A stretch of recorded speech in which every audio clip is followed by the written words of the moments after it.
Welcome back to WTOL 11 Your Day on a Wellness Wednesday. This week is National CPR and AED Awareness Week, and learning some simple steps could save someone's life. Sara Hegarty joins us from the American Heart Association to talk us through why time is of the essence when it comes to cardiac arrest. Good morning. Thanks for joining us today. Thanks for having me. Absolutely. We just saw there, it only takes a couple steps to save someone's life.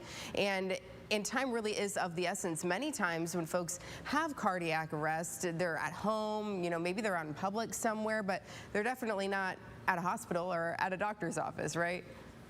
Yes, 70% of people who go into cardiac arrest are outside of the hospital. So by learning CPR or hands-only CPR, which is our big push right now, you will be saving the life of a loved one or a child or a coworker or a friend. And I think in the past, some people, they may be hesitant to jump in if they see a bystander who is struggling, who is obviously going through some sort of medical issue. But really, we're just encouraging people to just jump in, get trained, obviously, and jump in and do something. Yes, some action is better than no action. We are really asking people to be that bridge between the cardiac arrest and the paramedics showing up. So the first step is to call 911. Wherever you are, to call 911. We are so fortunate to all have cell phones. The majority of us are walking around and we all know where our cell phones are at all times. I mean, think about all of us right now within hand's reach. We know where our cell phones are. So call 911 and then push hard and fast in the center of the chest. And hands-only CPR can be done without certification. We do trainings throughout our area all year long. And that is because it is a muscle memory. So by doing chest compressions hard and fast in the center of the chest more often, we will feel more comfortable to take action. What one of our researchers found about 15 years ago is that people didn't want to take action because they were worried about doing mouth-to-mouth on a stranger. And so when we did some research around it, we found that the average adult, so the Sara, I'm losing your signal here a little bit. We're talking about the fact that if you maybe sing the song Staying Alive, I think that they have said previously, you push hard and fast on the center of the chest, maybe to the beat of that song, and keep those compressions going. Sara, sorry, we lost you for a second, so I just started talking about the Bee Gees. Staying alive. Yes, yep.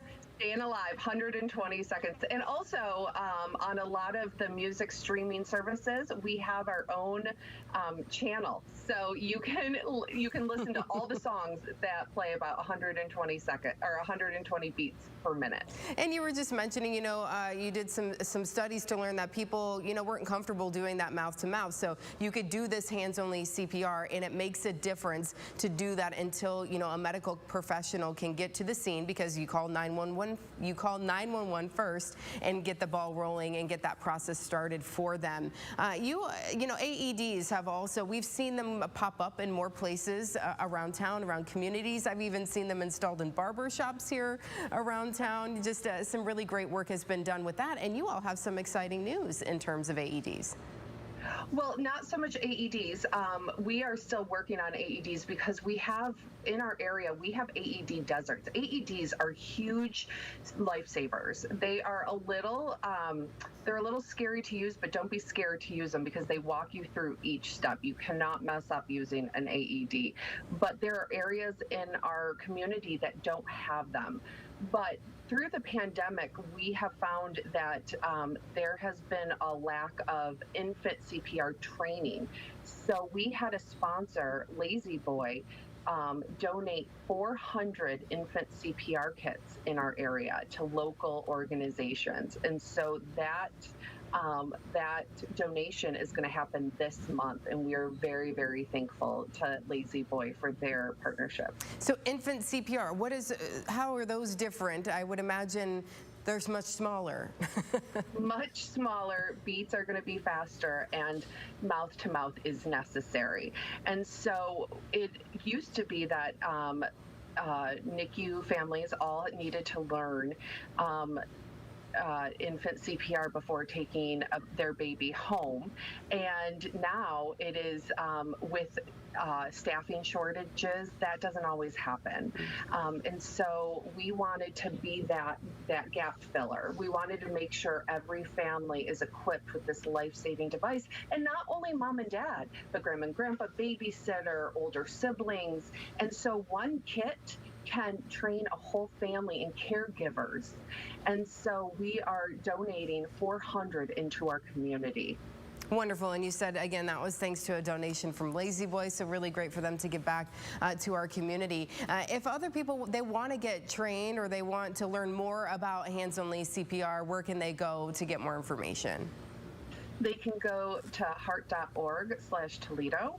They can email me, and we are always looking to get into organizations. We do some really easy 30-minute trainings. They are so much fun. I know you're probably thinking, how is CPR fun? But it is fun.